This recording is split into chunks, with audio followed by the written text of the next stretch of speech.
If you have a 1974 nickel, definitely watch this whole video. We're going to show you what can give those coins some value. So as always, welcome back to Couch Collectibles. Hope you guys are having an awesome day. If you guys are new, feel free to consider checking out all the other coin and collectible videos here on the channel. Let's just hop right into it. Alright, so we're going to be looking at some coins that sold at auction. First up, we're going to start with the 1974 Jefferson nickel that is graded by ICG at a mint state 60. The coin has been cleaned, unfortunately, so do not clean your coins because that will definitely devalue them.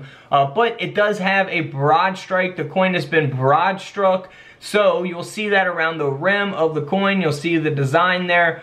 Stretched out as a result of that broad strike, and this nickel only sold for around $14, but it could have sold for more had it not been cleaned. Now these different errors you can look for on all kinds of different coins. This here is a clip error. It has double curved clips, which we can see there, pretty a self-explanatory type of mint error here, and this coin ended up selling for around $70 US. Moving right along to a 1974 D mint mark. Now this coin here has a obverse die break, so we'll see that die break again taking place on the obverse on the front of the Jefferson nickel there at the bottom of the coin, and we also refer to that as a cud as well. Now this coin is graded at a mint state 65 by NGC, so a good grade as well. This coin sold for around $100. Now you can look for cuds that are much larger than this. They can even be a little smaller than this as well, and they can take place on, you know, different parts of the coin.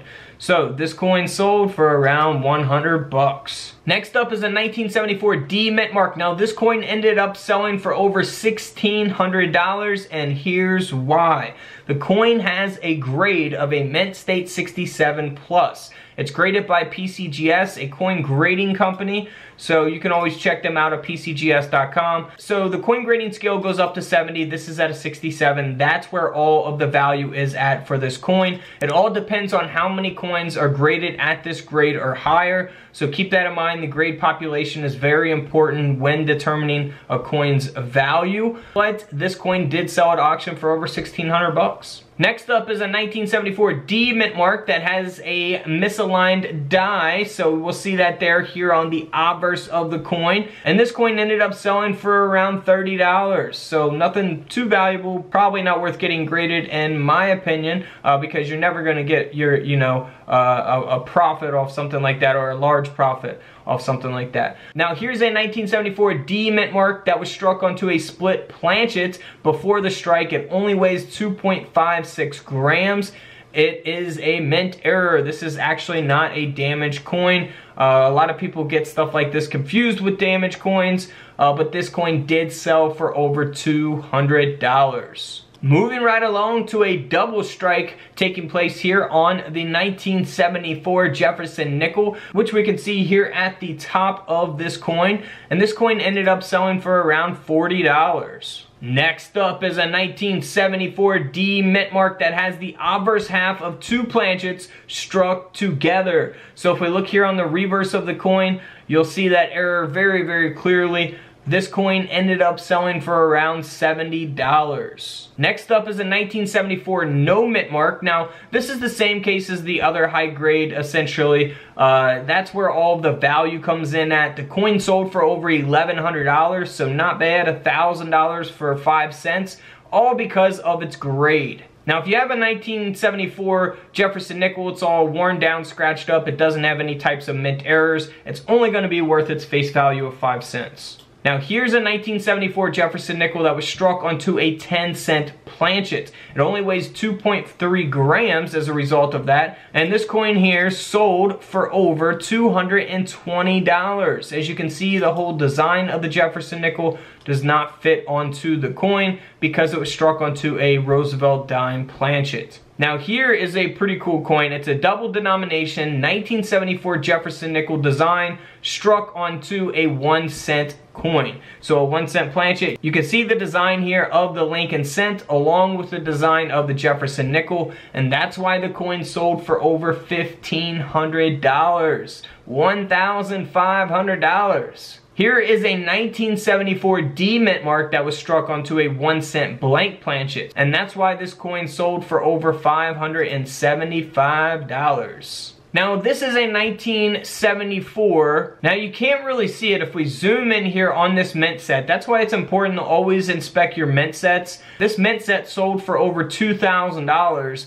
because on the nickel, it was a 1974 nickel overstruck onto a 1973 Jefferson nickel. That's what makes the mint set valuable, is the fact that error taking place on the Jefferson nickel. Here's a 1974 S proof Jefferson nickel. So proofs are going to be different than regular business strike coins. Proof coins are much more detailed, have that mirror-like finish. Now this has an absolute perfect grade of a proof 70.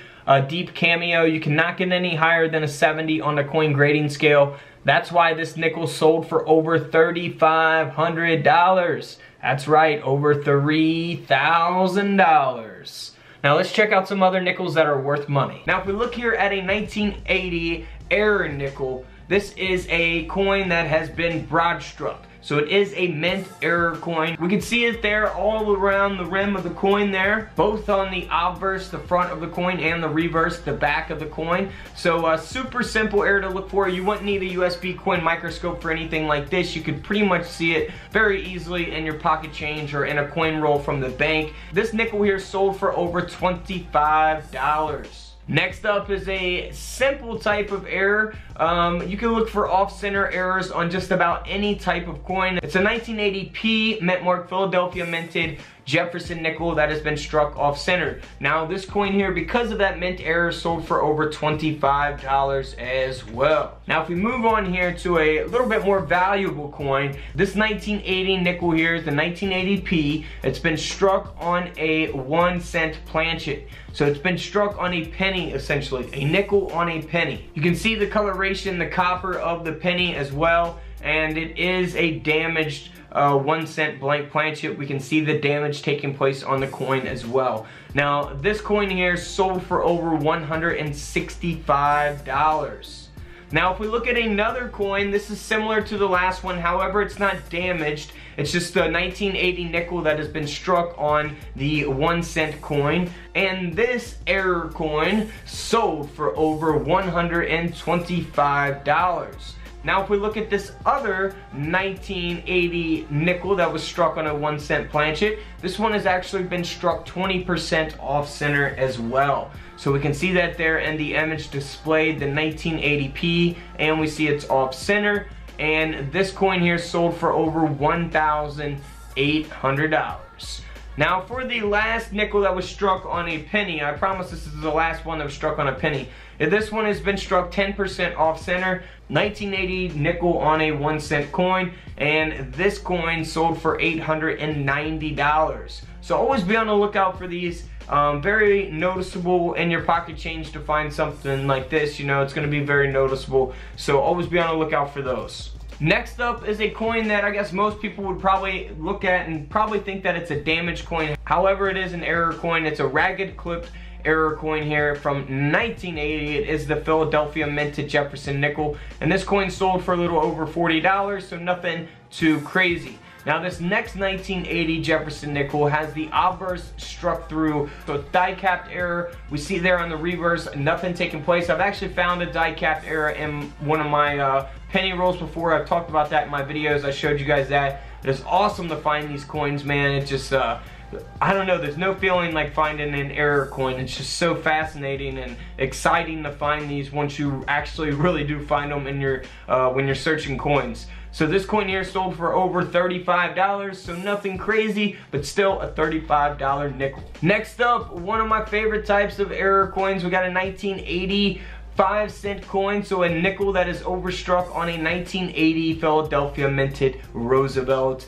dime. So here on the front we see the reverse of the Roosevelt dime plus Jefferson's head, the obverse of the nickel, and then here on the back you see Roosevelt's head and the reverse of the nickel design. So that is very cool. I want to find one of these so bad. Man, I cannot wait until I find one of these. It's gonna be a crazy day. Now this coin here sold for over $3,400. Alright guys, don't forget to subscribe in the middle, check out the videos to the left of me, and until tomorrow, I'll see you on the comment section below. This is Couch Collectibles, and this is where I disappear.